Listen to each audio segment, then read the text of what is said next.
When comparing the European Union and the Caribbean Community, CARICOM, which of these regional unions do you believe is more effective in achieving its objectives and promoting unity among member states? The Caribbean Community, more commonly known as CARICOM, and the European Union, also known as the EU, are two regional integration initiatives that have garnered significant attention and achieved varying degrees of success. While geographically and economically distinct, CARICOM and the EU share common goals of fostering economic cooperation, promoting regional development, and enhancing political integration.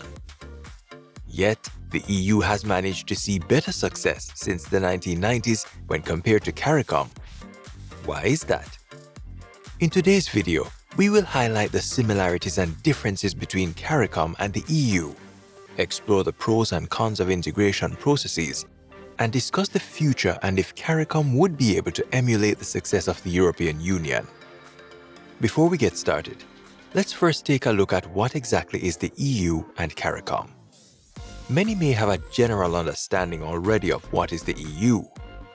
Comprising 27 member states located in Europe, the EU is a supranational political and economic union intending to promote peace, stability, and prosperity among its members.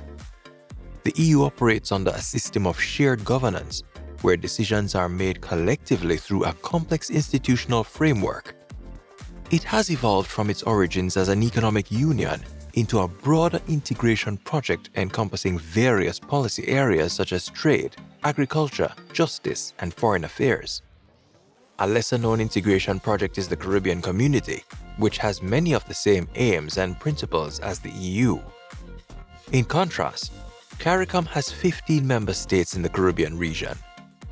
Its primary objective is also to promote economic cooperation, social development, and political integration, with one of its core tenets to create a unified market known as the CARICOM Single Market and Economy, CSME, facilitating the free movement of goods, services, labor, and capital within the region. CARICOM also focuses on addressing common challenges such as climate change, natural disasters, and regional security issues. So, as you can see, the Caribbean essentially already has a well-established union comparable to the EU. CARICOM is an older institution than the EU, as it was founded on the 1st of August 1973, whereas the EU was only founded in 1993, though there were similar EU institutions before. Both institutions have managed to achieve varying degrees of success on their core principles, making them more similar than one may expect. For example, both CARICOM and the EU have achieved degrees of economic integration to enhance regional development and promote trade. They both have common markets, which means they impose few or no duties on trade with one another and a common tariff on trade with other countries for certain goods. They also have a customs union, whereby one common system of procedures, rules, and tariffs for all or almost all their imports, exports, and transit goods.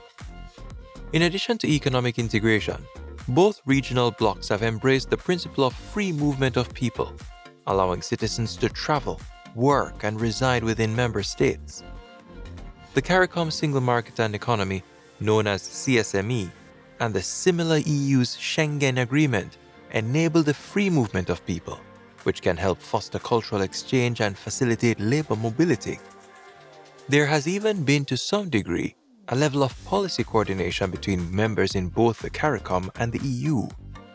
There are 19 CARICOM institutions, 4 functional cooperation institutions, and 6 associate institutions, each with its mandate and agenda to achieve the CARICOM vision. For example, one of the oldest institutions is the Caribbean Examination Council, known as CXC, which is an institution every Caribbean knows too well. CXC's mandate is to provide regional and internationally recognized secondary school leaving examinations relevant to the needs of the region, assist in common entrance and other types of examinations, produce teaching materials and train teachers to use the CXC syllabi, and advise regional governments on education. Similarly, the EU also has 7 institutions that develop and enforce policy. The most notable of these is the European Parliament, which is one of the legislative bodies of the European Union. Together with the Council of the European Union, it adopts the European legislation from which EU laws are established. There is also the European Central Bank, which makes monetary policy for the Eurozone and the European Union, administers the foreign exchange reserves of EU member states, engages in foreign exchange operations, and defines the intermediary monetary objectives and key interest rate of the EU. By the way, if you're getting value from this video, we would greatly appreciate it if you would give this video a like, subscribe, and turn on the notification bell for our future videos. Thank you. Despite these many similarities between the two unions, overall, some argue the EU has managed to be more successful with its objectives. These differing levels of success have also driven differences between the two unions. For example, the economic integration within the EU is much stronger than that in the Caribbean. The EU has more opportunities for tariff-free trading between members, more cross-country economic investment, and easier economic exchanges. This economic integration has been said to bring EU countries more in line with one another and pulled along the economic development of smaller and less developed economies. This has not translated to the Caribbean.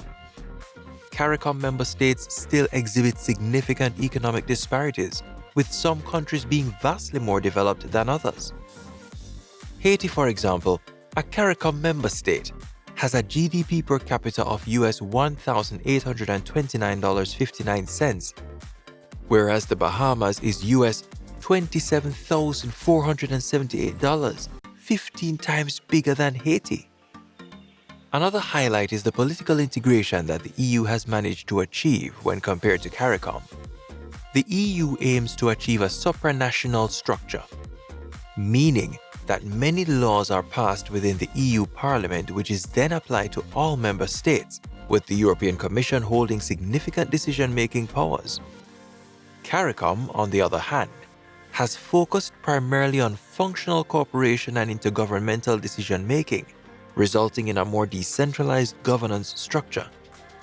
In essence, CARICOM has a much smaller remit to implement policy when compared to the EU. There is even a difference in currency. The EU has successfully managed to implement a common currency, the euro. While all EU member states do not use the EU, 20 out of the 27 countries in the EU use the euro, making it much easier to exchange services and trade between each country. The collective power also of using a unified currency translates to international markets, giving the euro more strength than any individual currency. CARICOM, however, has not yet achieved a full currency union, with many member states retaining their respective national currencies. The most common currency in the Caribbean is the EC dollar, which is only used by 6 countries and 2 territories. The question now is it worth CARICOM becoming more like the EU? The process of regional integration, whether in the context of CARICOM or the EU, entails both costs and benefits that impact member states and the overall region. While some may see the success that the EU has experienced and be quick to state that the Caribbean should emulate the EU, there are some pros and cons to following the EU. The pros. Regional integration brings several advantages that promote cooperation, economic growth, and regional development. One of the key pros, which we highlighted earlier, is that it facilitates trade and market access. Integration removes barriers to trade, such as tariffs and quotas, among member states, creating a larger market and increased trade flows. This expands market opportunities for businesses, stimulates economic growth, and encourages specialization and efficiency. Moreover, this integration can lead to economies of scale, attracting foreign direct investment and enhancing the competitiveness of member states in the global marketplace. Additionally, it can promote policy coordination and harmonization, creating a more coherent regulatory environment that reduces barriers and fosters political stability and peace. The cons. But while this integration offers numerous benefits, it also presents certain challenges and drawbacs that must be considered. One of the main cons is the potential loss of national sovereignty. As member states pool their decision-making powers, some degree of sovereignty is relinquished, which may lead to concerns about the ability to independently address national priorities. This has been a big challenge for the Caribbean, as many countries have been hesitant to become more integrated for fear of losing sovereignty in various areas such as judicially, economically, and politically. Additionally, integration requires significant financial resources for establishing and maintaining institutional frameworks, implementing policies, and addressing the costs of transitioning to a more integrated system, resources that many countries in the Caribbean cannot afford to support. Haiti, for example, ranks 173 out of 184 in terms of GDP per capita and is unable to support its institutions, much less regional ones. This is also not to mention that harmonizing regulations and standards can be complex and time-consuming, leading to administrative burdens and potential resistance from member states. So as you can see, while regional integration can bring benefits, understanding and assessing the costs and benefits of integration is crucial to gauge the overall impact and effectiveness of regional initiatives. So, what is the future of CARICOM? So as you can see, the Caribbean has managed to achieve a relatively high level of success when it comes to regional integration. CARICOM members can travel to, live in, and work in each other's member countries, trade with each other, and even share political unity on the international stage. However, there is still a long way to go before it is comparable to the European Union, which has managed to integrate under a unified currency, judicial system, and a more interconnected economy. CARICOM will face several challenges in its future evolution. It must address economic disparities among member states, enhance the effectiveness of its decision-making processes, and deepen regional integration beyond functional cooperation to collective policy development. Efforts are underway to strengthen the CSME, promote innovation and entrepreneurship, and deepen cooperation in areas such as renewable energy, climate resilience, and tourism. So we can expect to see CARICOM become more institutionally sound, though it may be at a slow pace. In addition to that, CARICOM's most challenging path ahead is political willpower and the desire for integration. The EU faced similar pressures when the United Kingdom left the bloc in pursuit of its own sovereignty. CARICOM will also face these challenges as many countries over the years have pursued disparate agendas and have grown torn on many aspects on the region's integration plans. So, CARICOM and the EU share similarities in their pursuit of economic integration, free movement of people, and policy coordination. However, they will also exhibit differences in terms of economic disparities, political integration, and political will. The costs and benefits of integration are evident in both initiatives, offering opportunities for economic growth and cooperation. The future prospects of CARICOM, however, will hinge on its ability to address challenges, adapt to changing global dynamics, and deepen regional integration, ultimately achieving the collective goals of prosperity, stability, and unity. When comparing the European Union and the Caribbean Community, CARICOM, which regional union do you believe is more effective in achieving its objectives and promoting unity among its member states? Are you of the opinion that the EU's economic integration and political cooperation model is more successful? Or do you think CARICOM's focus on regional collaboration and shared development holds greater value? Share your insights, experiences, and perspectives in the comments below. Check out this video on CARICOM, how it benefits the Caribbean community and its citizens. Thank you for joining us in this intriguing discussion. Your opinions and viewpoints truly matter to us. If you found this video engaging, don't forget to give it a thumbs up and subscribe to our channel for more thought-provoking content.